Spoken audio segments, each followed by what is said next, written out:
Estefano a través tuyo porque nos hizo el contacto, y al padre Mauricio Urbano, que también recomendó que habláramos contigo. Ah, Mauricio, claro. Carlos Mora, Yolardi te va a presentar.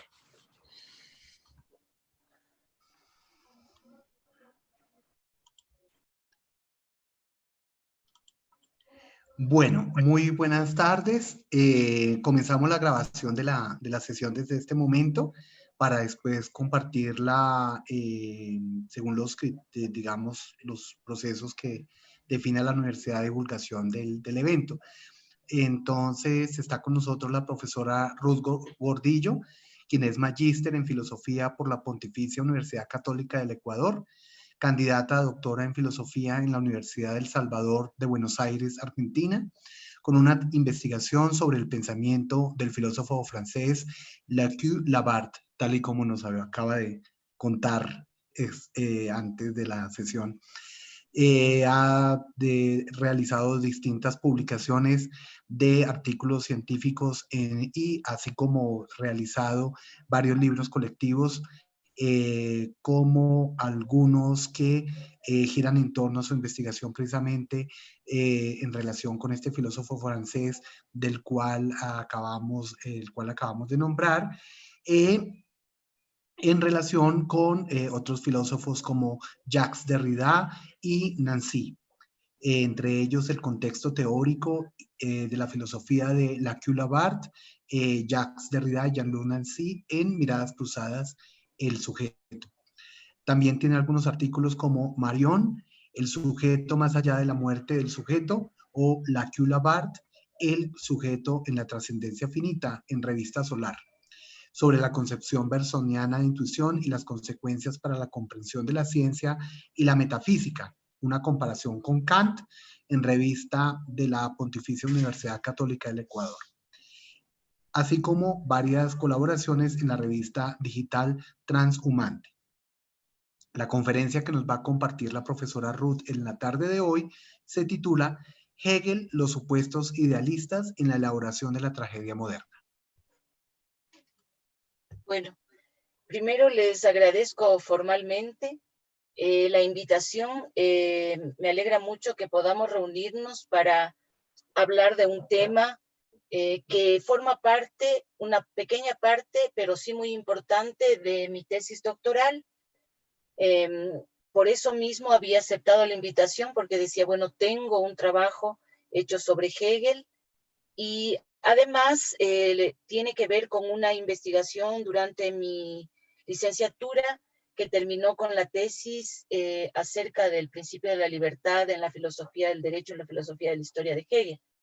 Es decir, Hegel ha estado siempre como un espíritu presente, podríamos decir, a lo largo de mi trabajo académico. Este texto que voy a leer ahora, me gustaría que sepan ustedes que lo estoy poniendo a discusión. Es muy difícil para mí encontrar con quién discutir las tesis que surgen desde la perspectiva de mi tesis doctoral, por distintas razones. Y qué bueno que en este caso sea con todos ustedes y de un autor tan importante como es Hegel. Como lo habían anunciado ya, el título de mi trabajo es Hegel, los supuestos idealistas en la elaboración de la tragedia moderna. Desde la investigación que realizo para mi tesis doctoral sobre el filósofo francés Philippe Lacue Labart, el tema de la tragedia moderna, su elaboración, fundamentación y consecuencias, tanto en el campo de la estética cuanto en el de la política, resulta especialmente relevante.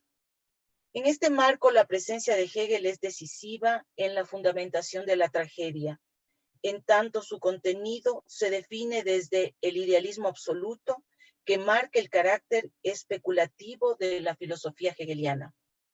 El recorrido por las tesis del filósofo alemán y la lectura que de ellas hace Lacue Labart definen los límites de esta presentación. El objetivo entonces será mostrar cómo los supuestos del idealismo absoluto hegeliano basculan en la concepción de la tragedia. La elaboración de la tragedia moderna, término que designa la actualización que los románticos alemanes realizaron de la tragedia griega, contiene una discusión entre los postulados del idealismo y las propuestas de los primeros románticos respecto del idealismo. Vale anotar que Hegel está más cercano al pre-romanticismo, pues es claro que criticó duramente al romanticismo. Recordemos el texto titulado El más antiguo programa del idealismo alemán, encontrado por Franz Rosenweis en 1917. Si bien se suele considerar como autor a Hegel, algunos dicen, sin embargo, que habría trabajado sobre unas notas de Schelling amparado en la influencia de Hölderlin y por lo tanto es dudosa la autoría. Muchos han decidido que o bien fue un texto colectivo o su autor desconocido. Sin embargo, el espíritu de Hegel ronda en estas líneas. Muy bien.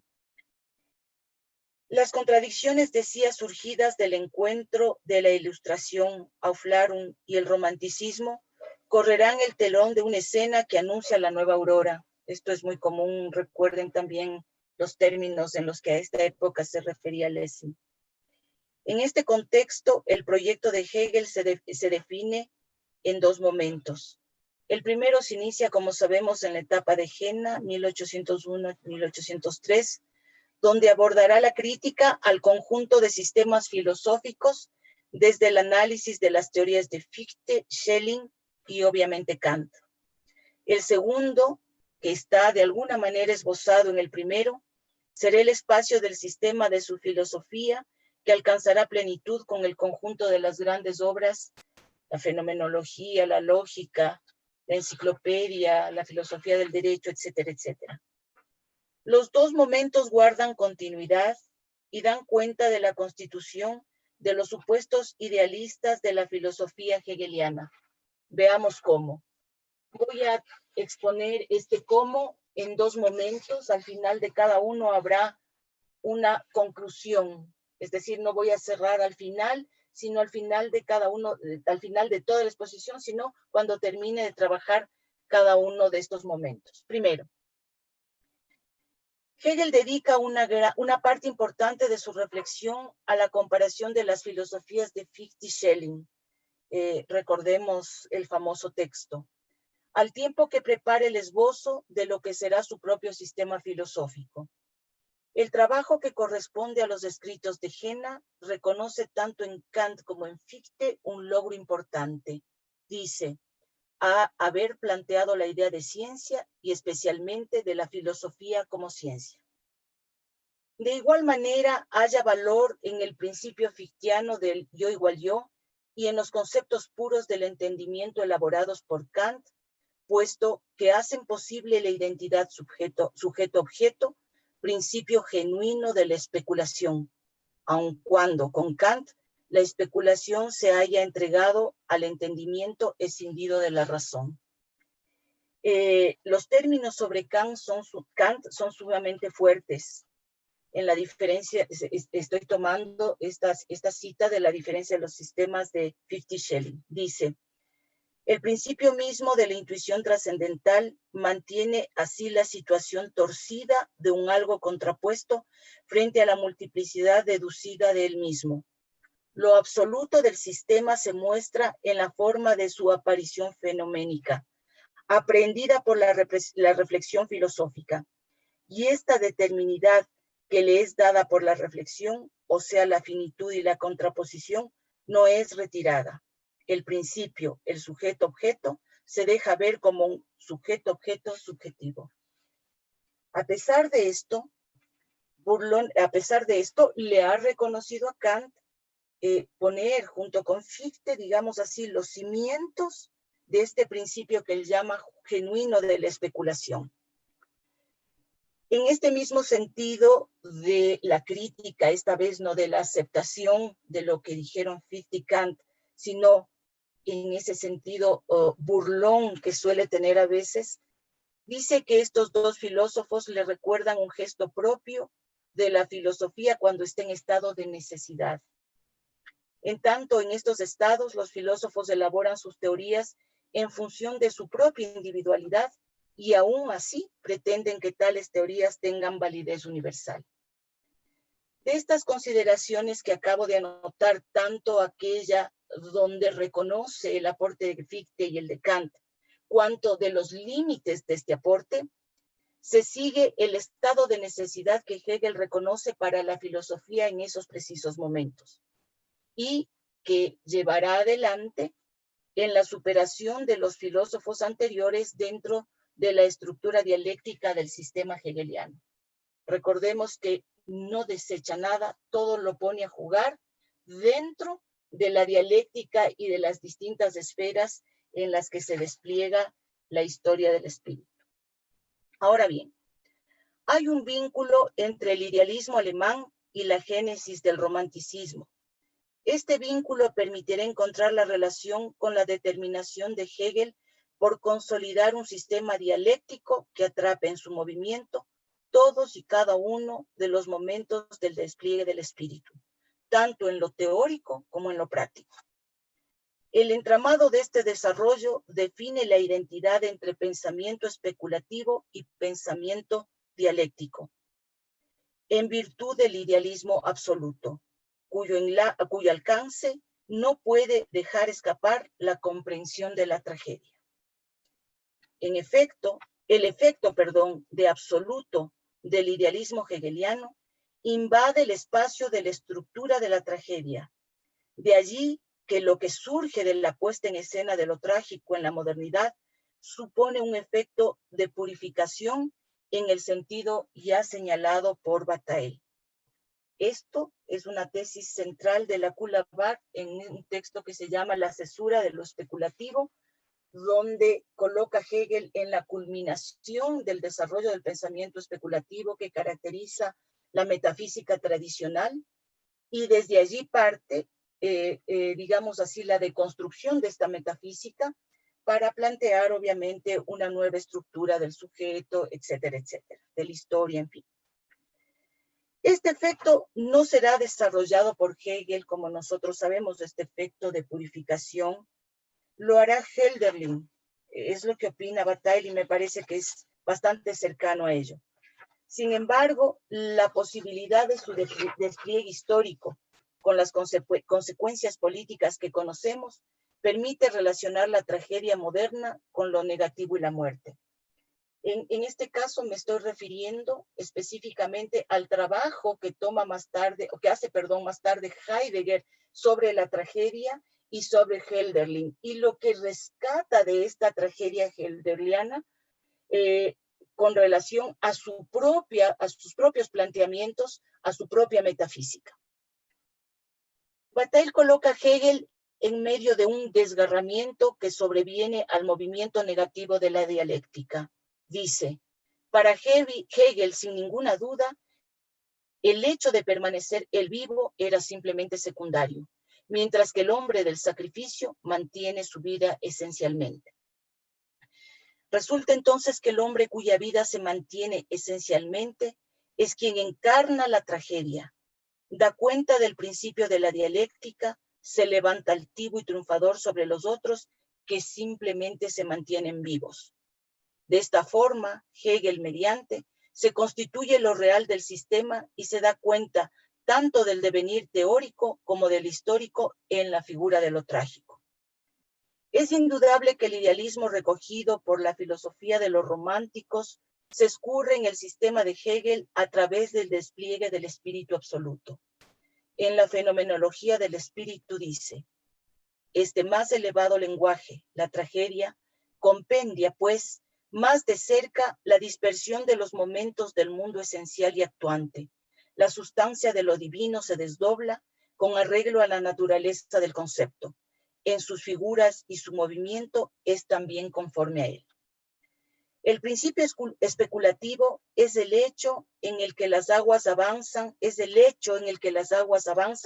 llevando al hombre autoconsciente pleno, que como dice Hegel, sabe decir su derecho y su fin, la fuerza y la voluntad de su determinación.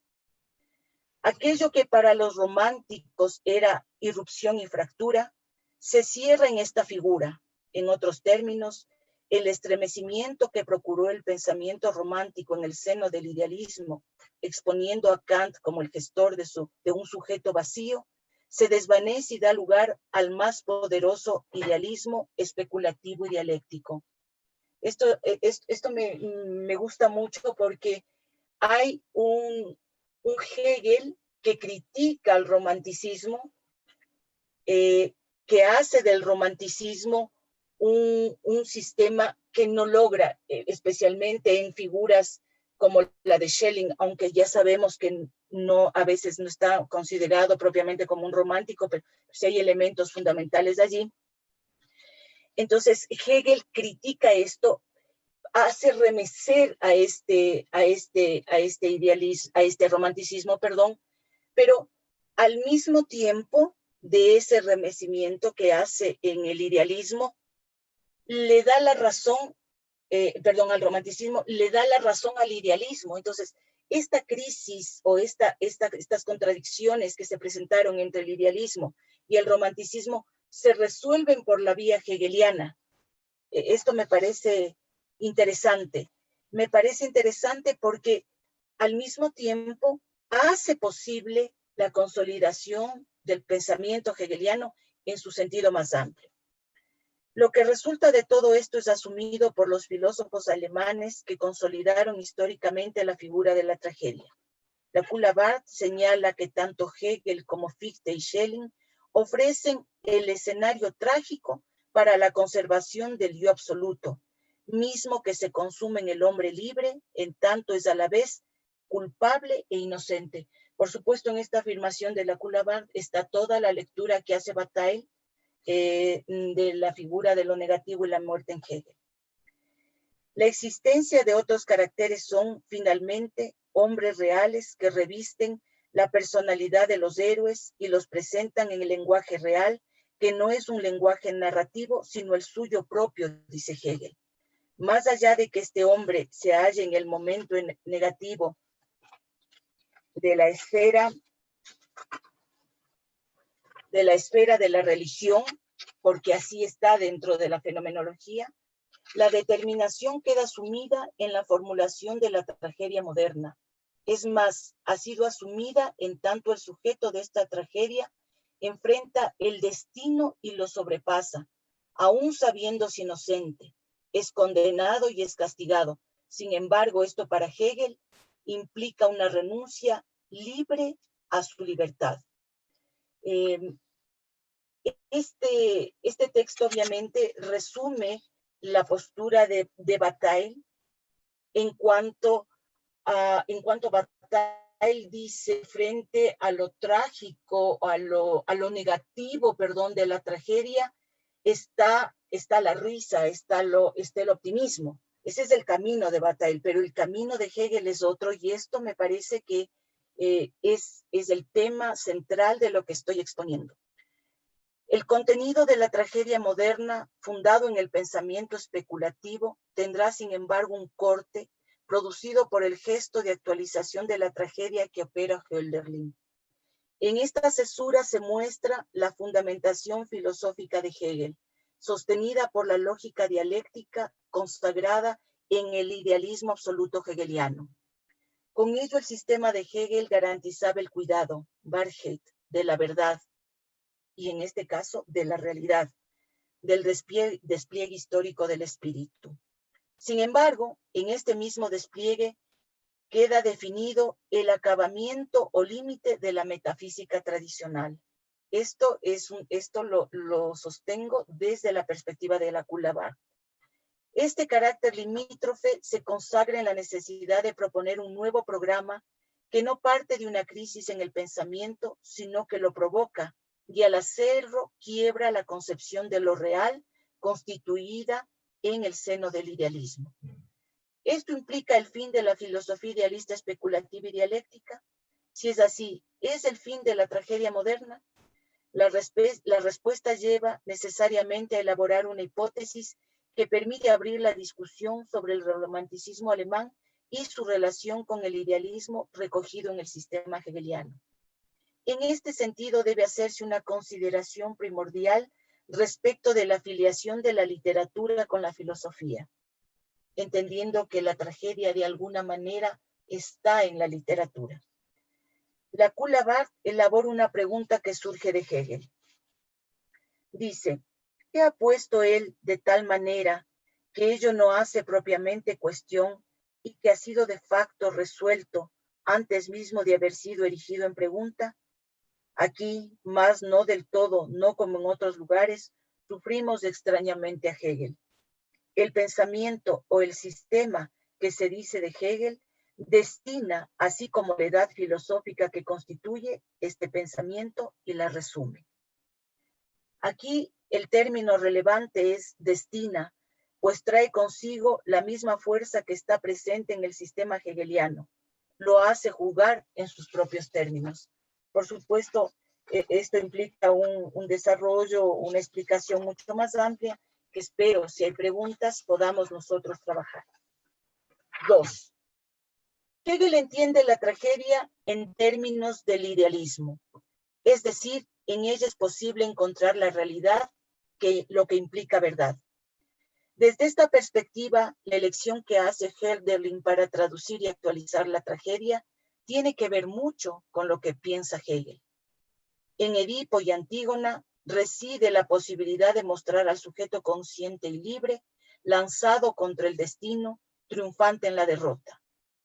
Edipo y Antígona, como nosotros sabemos, son los textos que traduce Hölderlin, pero sobre los que trabaja y desarrolla toda una teoría. En la fenomenología, sabemos todos, Hegel se refiere a Antígona con las siguientes palabras. La diferencia entre la autoconciencia y la esencia es, pues, perfectamente transparente. Esto hace que las diferencias en la esencia misma no sean determinaciones fortuitas, sino que, en virtud de la unidad de la esencia y de la autoconciencia única, de la que podría provenir la desigualdad, dichas diferencias son las masas en las que la unidad se estructura, infundiéndole su propia vida, espíritus no desdoblados y claros ante sí mismos, figuras celestiales inmaculadas que conservan en sus diferencias la inocencia virginal y la armonía de su esencia. La autoconciencia es, asimismo, un comportamiento simple y claro hacia ellas. Son y nada más. Esto es lo que constituye la conciencia de su relación. Ser. Por eso estas leyes valen para la Antígona de Sófocles como el derecho no escrito e infalible de los dioses. Ustedes dirán, qué cita más larga, pero es que no puedo evitar estos calificativos. Espíritus no desdoblados y claros ante sí mismos, figuras celestiales inmaculadas que conservan, etcétera, etcétera, su inocencia virginal, etcétera, etcétera. Me fascina. Es evidente, sobre todo al fin de la cita, la relevancia de la figura de Antígona. Ella es la ejecutora del derecho verdadero, es decir, de la ley que se consolida históricamente siguiendo el desarrollo del espíritu, al punto de invertir la acción moral de Antígona respecto de la ley de los hombres y elevarla a la acción ética en función de la máxima ley. Hay, por tanto, un giro hacia la ontología que se sostiene en el idealismo absoluto y que a su vez, dialécticamente podríamos decir, sostiene al idealismo absoluto. La tragedia es la vía para la consolidación y determinará la vigencia de este idealismo en la filosofía posterior.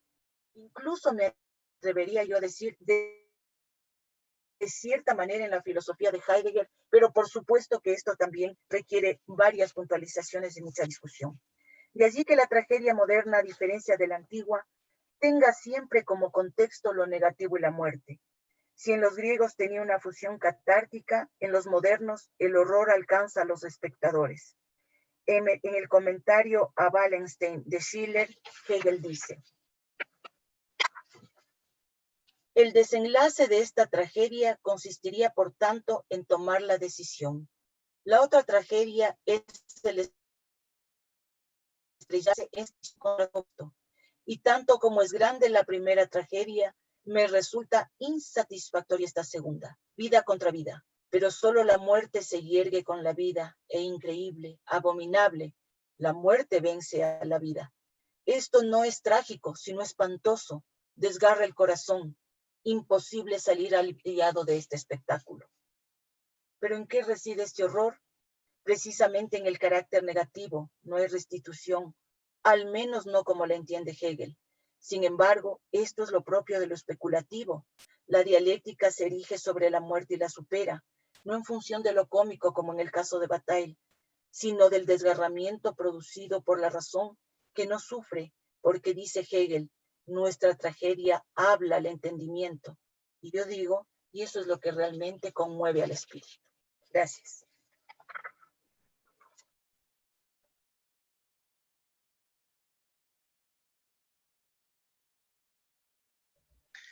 Bueno, muchísimas gracias, profesora Ruth. Eh, pues a mí personalmente me parece muy chévere la intervención, como decimos aquí en Colombia. Digamos, si hay alguna persona que quiere hacer una pregunta, con mucho gusto puede intervenir. Creo que el profesor Jorge Aurelio quiere hablar. Me dio la impresión de que abrió el micrófono. Perfecto, sí, profe. Bueno, no, me pareció muy interesante la exposición, realmente muy agradable. Yo solamente quisiera preguntarle lo siguiente. Usted habló de la tragedia antigua eh, eh, y la tragedia moderna. Lo que me parece que no quedó claro en la exposición es las diferencias entre la tragedia antigua y la tragedia moderna, que creo que sería, digamos, ganaría mucho la exposición si se aclara esa diferencia. Y el otro término que me pareció interesante, claro, yo sé que en una exposición tan breve como la que está usted obligada a presentar hoy, pues no se pueden aclarar todas las cosas, pero me parece que una pequeña aclaración sobre el sentido de la crítica al romanticismo, porque usted señala con razón que Hegel critica el romanticismo, pero no queda claro, digamos, para quien no conozca ya a Hegel, en qué consiste esa crítica, cuál sería el punto básico, digamos, de una pequeña aclaración. Entonces, esas serían las dos preguntas, la distinción entre la tragedia antigua y la tragedia moderna y el sentido de la crítica de Hegel al romanticismo. Creo que ganaría mucho la exposición en claridad con un par de aclaraciones en ese sentido. Muchísimas gracias, Jorge. Sí, en efecto, esa es la idea de poder suscitar aclaraciones y en esa medida ir ampliando lo que resulta del interés de todos ustedes. La tragedia antigua, remitiéndome a la parte final de la exposición, es una tragedia que produce un efecto catártico. Es decir, cuando el público sale del teatro, ¿sí? Sale tranquilo. Ha habido un efecto donde aquello que pesaba, o sea, la negatividad, se ha diluido, digámoslo así, en el momento del asistir a esa escena de lo trágico en el mundo griego. En cambio, en el mundo moderno, y desde la perspectiva hegeliana, la tragedia no cumple un papel catártico, sino que interpela desde la negatividad y desde la posibilidad de la muerte, interpela a los sujetos que aún sabiendo que están destinados, por eso decía este término destinal en la cita que hice de la Coulabart sobre Hegel, cuando elaboraba una pregunta que dice Hegel no la elabora. En este sentido del destino, de lo destinal, está señalado el carácter fundamental de lo moderno, aún sabiendo, ¿no es cierto?, que no van a poder salvarse, porque son inocentes, pero a la vez son culpables, de allí la elección que hace Hölderlin de Antígona, ¿no es cierto? Aún así actúan porque más allá de la ley del hombre está la ley divina. Entonces, ¿cuál es la idea? Para Hegel, esta ley divina, esta ley eterna, es la ley que resulta del desarrollo, del despliegue del espíritu absoluto y que se consolida en la eticidad y en el derecho. Entonces la libertad no se niega totalmente. Lo que sucede es que libremente el sujeto, ¿sí?, renuncia a la libertad cuando Antígona dice, vas a morir a ese punto. Si entierras el cadáver de tu hermano, vas a morir, vas a estar juzgada, etcétera, etcétera. Aún así actúa. Entonces, es distinto el efecto, digamos, de la tragedia, pero no es distinto simplemente porque son momentos históricos y culturas diferentes, eso es obvio. Es distinto por la intencionalidad que la traducción de Hölderlin y todo esto que cargaba del espíritu romántico y del idealismo, ¿sí?, todos estos elementos que dialécticamente entran en juego, es esto lo que les lleva a Hölderlin a traducir de esa manera a Antígona, a leer de esa manera a Antígona, ¿no es cierto? En este caso, por ejemplo, los trabajos de Derrida sobre la traducción en Glas son muy interesantes, vale remitirse. Eso es lo que yo podría decir en términos generales, pero además recordemos que esa tragedia moderna y su desarrollo, como lo dije brevemente, llevan a todo el trabajo que hace Heidegger sobre la obra de arte y a partir de su tesis política poética, porque para él es imposible que la obra de arte o cualquier ámbito que tenga que ver con lo humano esté desvinculado de ese elemento político, lo político poético. Entonces, me parece que los efectos son abrumadores en la modernidad realmente respecto de la tragedia. Ahora bien, sí, al inicio de mi trabajo decía que Hegel podría estar de acuerdo con algunas tesis prerrománticas, incluso hice referencia a ese texto titulado El más antiguo programa del idealismo alemán, que dicen pudo haber sido escrito por Hegel. Entonces yo decía un poco, a lo mejor no lo escribió él, y igualmente no importa, pero en ese texto, si lo trabajamos, podemos ver que hay un espíritu hegeliano del joven Hegel, ¿no es cierto?, del joven Hegel por allí. Muy bien. Pero el romanticismo como tal, sobre todo aquel que resulta de todo el trabajo de Fichte y de Schelling, ¿sí?, es el que va a ser profundamente criticado en la figura de los sujetos que devienen.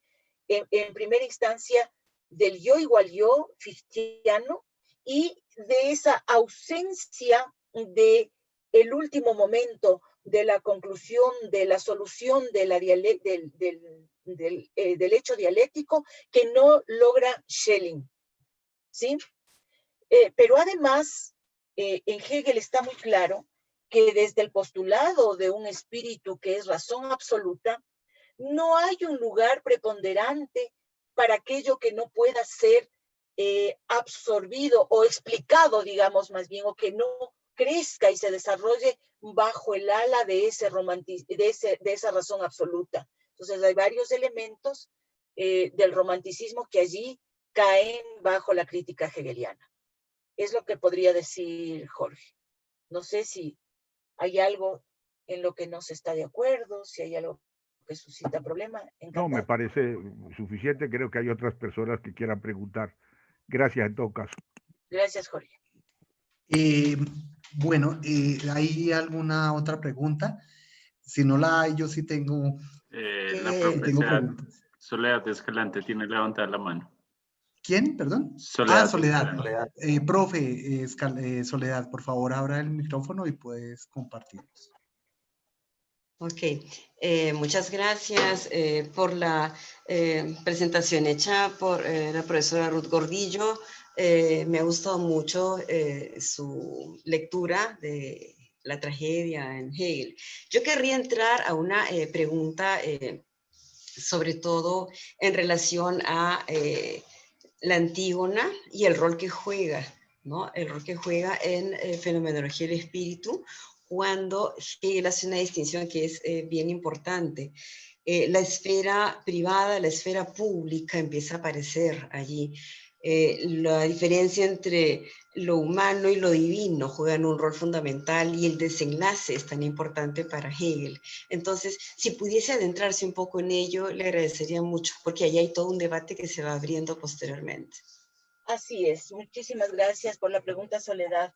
En efecto, el momento, dentro de la fenomenología, el momento en el que Antígona aparece, precisamente como usted señala, Soledad, tiene que ver con esta diferenciación de lo público y lo privado, de lo humano y de lo divino. Ahora, y por eso mismo está en ese punto, entra a jugar la tragedia, ¿no es cierto? Yo sí procuré leer un poco más allá de la fenomenología, pero en todo caso, lo que me parece relevante de la figura de Antígona es que esa decisión que la toma en el campo de lo moral, entendiendo por lo moral la acción del individuo, es decir, del campo de lo privado, podríamos ponerlo así, donde el individuo en su intimidad decide, esa acción para Hegel, ¿sí? Para Hegel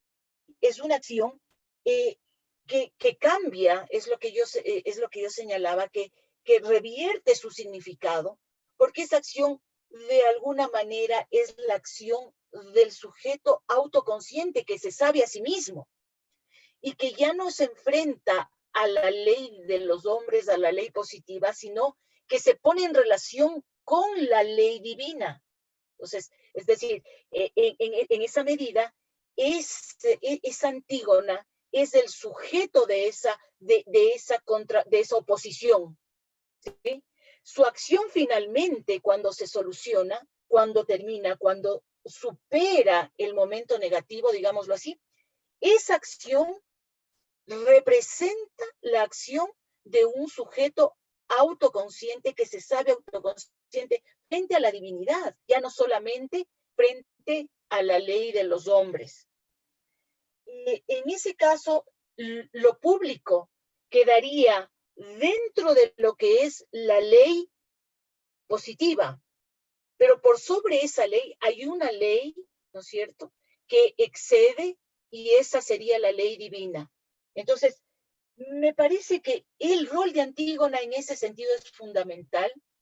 En mi tesis de maestría trabajé la figura de Antígona, 3 figuras griegas en función del concepto de muerte de Jacques Derrida, y precisamente lo que interesa es cómo frente a la muerte concreta, al cadáver allí, el cadáver, su hermano, es posible que Antígona tome una decisión que supera ese momento de la muerte como finitud y se coloca en el plano puro de la negación dialéctica, en este caso voy a Hegel, donde su decisión otra vez se convierte en la decisión del sujeto autoconsciente, cierto de sí mismo, que está ya en la esfera de la religión, es decir, que ya ha puesto frente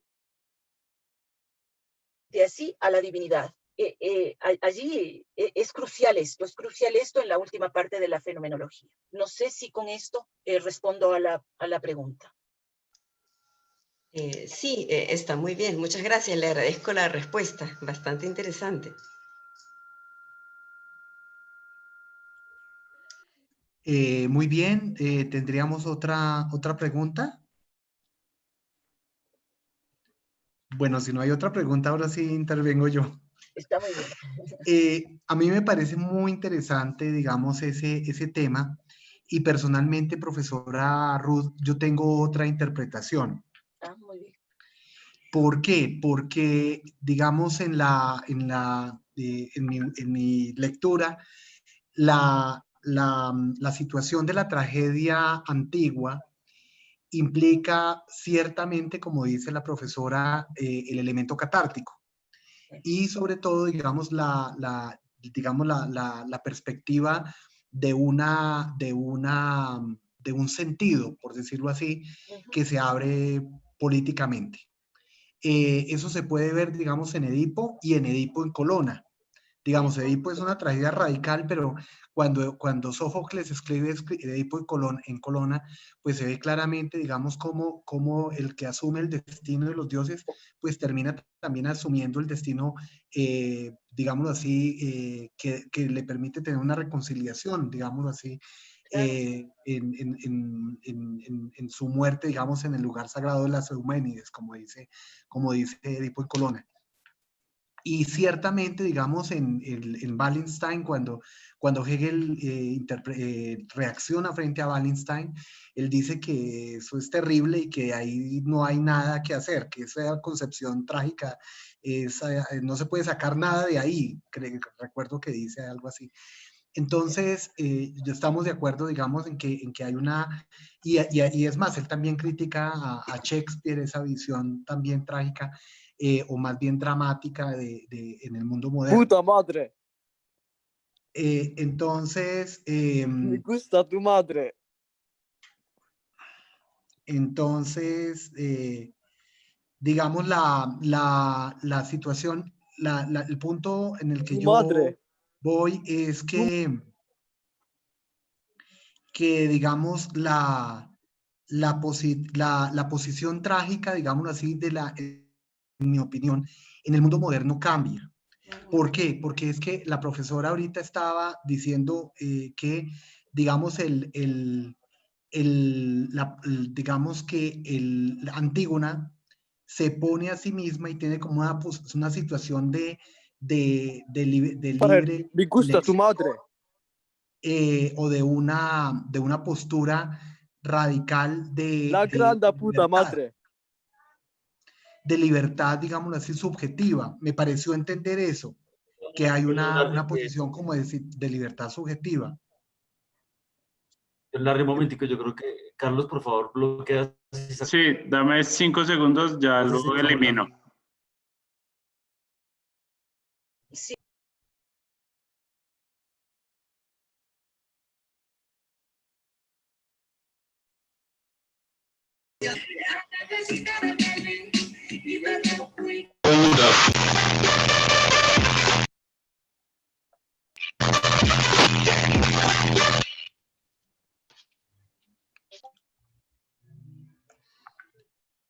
Aparecen como varios participantes, pero parece que... Hola, ya bloqueé el micrófono para todos. Regálenme 5. Los eliminamos y ya. ¿Quién querría meterse en una discusión sobre Hegel? Parece que sí. Pero, ¿me escuchas, Ruth? Sí, yo te escucho. Lo que pasa es que al final me perdí un poco porque estaba preocupada por él. Perdóname. Claro. No. O sea, la interpretación que yo te digo es que en el mundo antiguo, cuando Antígona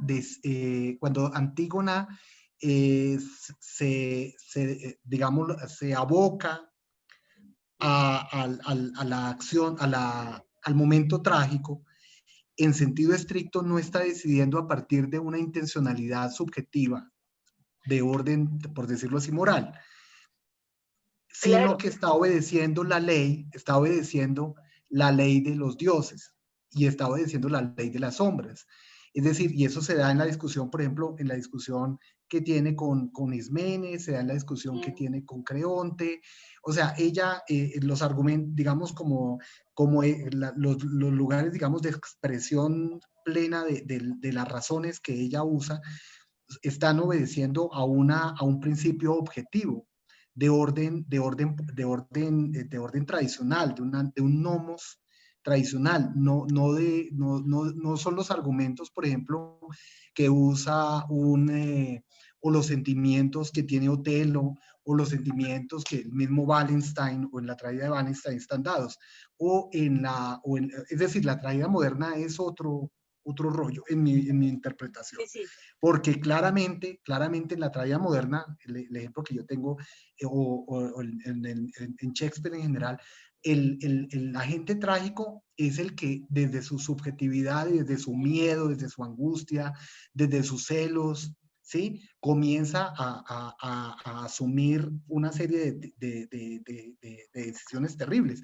Ahí sí ve uno claramente la referencia a la experiencia subjetiva, pero desde el punto de vista, digámoslo así, de la tragedia antigua, en la tragedia antigua, por decirlo así, no existe esa subjetividad o esa libertad individual. No, Entonces claro. ahí es donde yo, no es, o sea, por eso yo digamos, como que me atrevería a debatir contigo, digamos, esa interpretación, porque supondría que por las palabras que utilizaste, como que en la tragedia antigua hay una subjetividad, una libertad que Hegel identifica con el mundo moral. Esa es como no, para nada. Lo que decía que en la tragedia moderna, leída desde las tesis hegelianas, ¿no es cierto? La acción de Antígona, que es la acción de una persona concreta, que podríamos colocarla en el campo de lo moral, al enfrentar la ley de los hombres, pero decidir por la ley de los dioses, se convierte de una acción moral en una acción ética. Eso era lo que yo decía. Es decir, y en esa medida hay una objetividad, ciertamente. Eso sería para Hegel muestra de la objetividad del espíritu absoluto mostrándose, ¿no es cierto?, desarrollándose. Quizás me expresé mal, pero no, estoy de acuerdo. En el mundo griego, por supuesto que no hay una individualidad, es el grupo, es la masa, por la que circula este efecto catártico, ¿no es cierto? Además, el que cada uno esté perdido en la masa ayuda a que este efecto circule. Estoy de acuerdo contigo respecto a la tragedia moderna y por eso mismo al final decía, no sabía cómo terminar, entonces decía, tenía esta cita de Hegel que siempre me había dado la vuelta, dice, imposible salir bien del espectáculo. Es imposible, dice. Sin embargo, esta vida contra la vida, sin embargo, de todo esto, de este horror, dice, hay que recobrar un carácter negativo, pero no un carácter negativo en esa imposibilidad de tener respuesta, sino más bien el carácter negativo que es lo que potencia la dialéctica y lo que potencia la superación. ¿Sí? Entonces, porque como él dice, a nosotros, dice, la tragedia habla al entendimiento, pero el entendimiento es negación. El entendimiento no es negación, funciona, perdón, me descontrolé un poquito porque entran ruidos y demás. El entendimiento tiene como motor la negación, lo negativo, digámoslo así. Obviamente allí tendríamos que discutir las dos formas de la negatividad que están en Hegel, etcétera, etcétera, pero va por ahí mi postura, así es. Perfecto, profesora, muchas gracias. De pronto después te escribo por correo. Por supuesto, grandioso. Perfecto. ¿Tendremos alguna otra intervención o pregunta?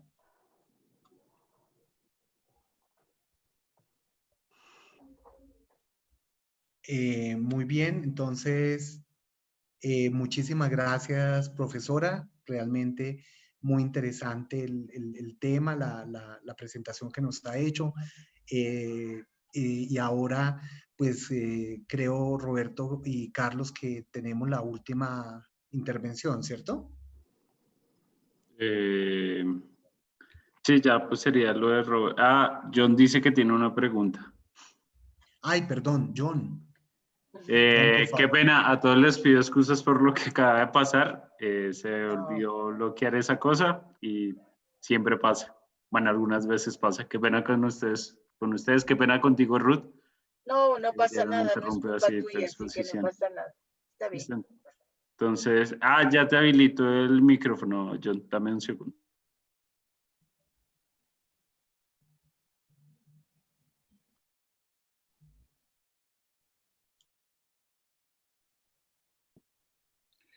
Sí, la pregunta mía está orientada al auditorio.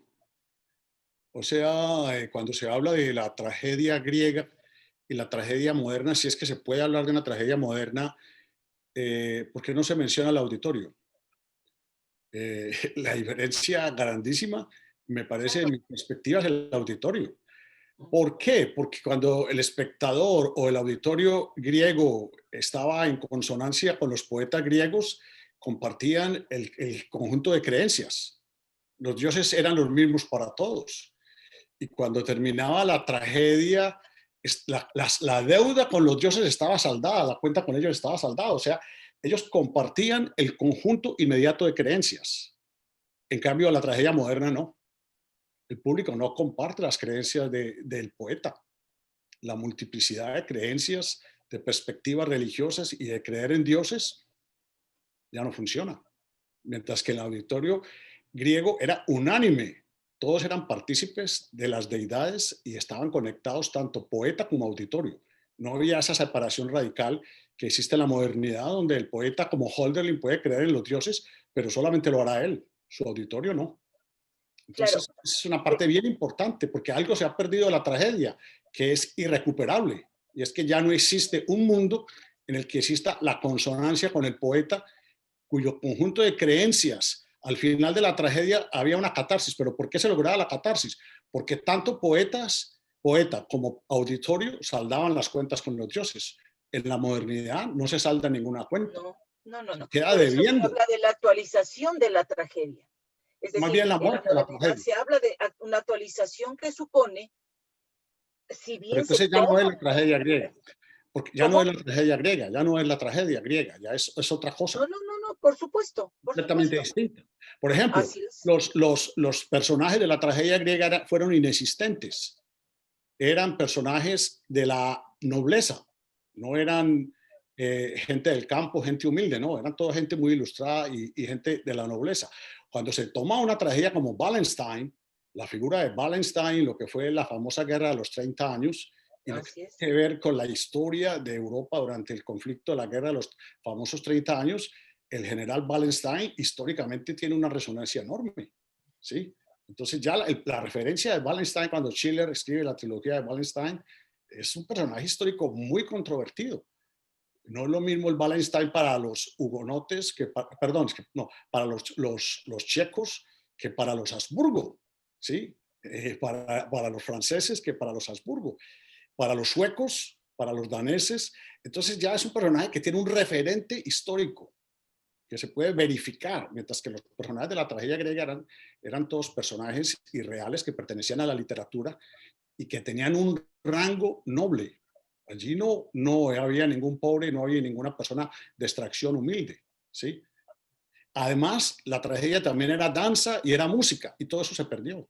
Lo que conservamos de eso es... Y la música no era un agregado, ni la danza era un agregado, no, era parte constitutiva también de la tragedia. De tal manera que la muerte de la tragedia es inevitable. La muerte de la tragedia griega. Sí, pero es inevitable. Yo sí apuesto por lo que en la modernidad se hace, me parece que es fundamental, y sobre todo con relación a lo que filosóficamente va a surgir de ese trabajo, del trabajo de Hölderlin, a partir de Heidegger y compañía, y todo lo que eso se va a plantear. Como vos mismo has dicho, tiene que ver con un momento político distinto, ¿sí? Pero donde todavía es posible hablar de un destino, de una cuestión destinal, de algo que está presente en ese momento y que se está jugando en la misma construcción política de Europa, y cómo ello, sobre todo en Alemania, va a ir. Pero entonces ya se sale la tragedia, porque cuando hay una explicación política ya no hay tragedia. La tragedia no hay ninguna reconciliación. Si solamente reduces la explicación de la tragedia griega a un acto estético, artístico, pero yo pienso que hay un contenido político tanto en la tragedia antigua como en la moderna.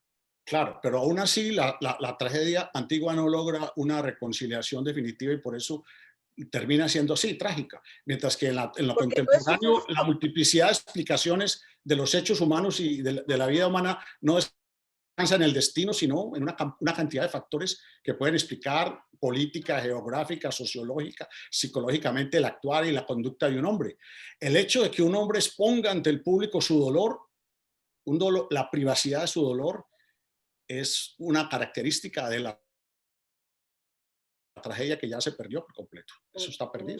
Yo creo que está perdido respecto a la tragedia griega. Porque sí, claro, por supuesto. Pero con la tragedia griega, sí. La moderna, obviamente está. Pero hay algo trágico en lo moderno que surge de esa intención de actualizar algo que todavía permanece, digamos, que es una suerte de algo que no se ha consolidado, no se ha concretado. Quizás aquello que vos mismo dices, no había reconciliación. Quizás sí. Esa necesidad, algo que está generando, ¿no? Sin embargo, en la tragedia moderna es posible las explicaciones. El público, el auditorio no va a estar unánime. No, va a encontrar una multiplicidad de explicaciones. Las cuentas no quedan saldadas. La tragedia comienza una vez que el auditorio sale de la obra, empieza la tragedia. Pero recuerde, sí. Bueno, acá empezó un poco la tragedia el momento en que estábamos hablando de eso, cuando se metieron. Muy interesante, me parece. Hay para largo, muchas gracias. Como dice John Larry, es un tema muy lindo para pensar. Y Así es. Sí. Muchas gracias. Muchas gracias, profesora. Bueno, muchísimas gracias. Ya por temas de tiempo tenemos que continuar, pero de verdad muy querida, muy amable Ruth por compartirnos su investigación y seguiremos en contacto para seguir discutiendo porque ese tema es súper interesante. Gracias a ustedes, muy amables. Muy bien, entonces como para cerrar con broche de oro, como decimos aquí en Colombia, el profesor Roberto Solarte nos va a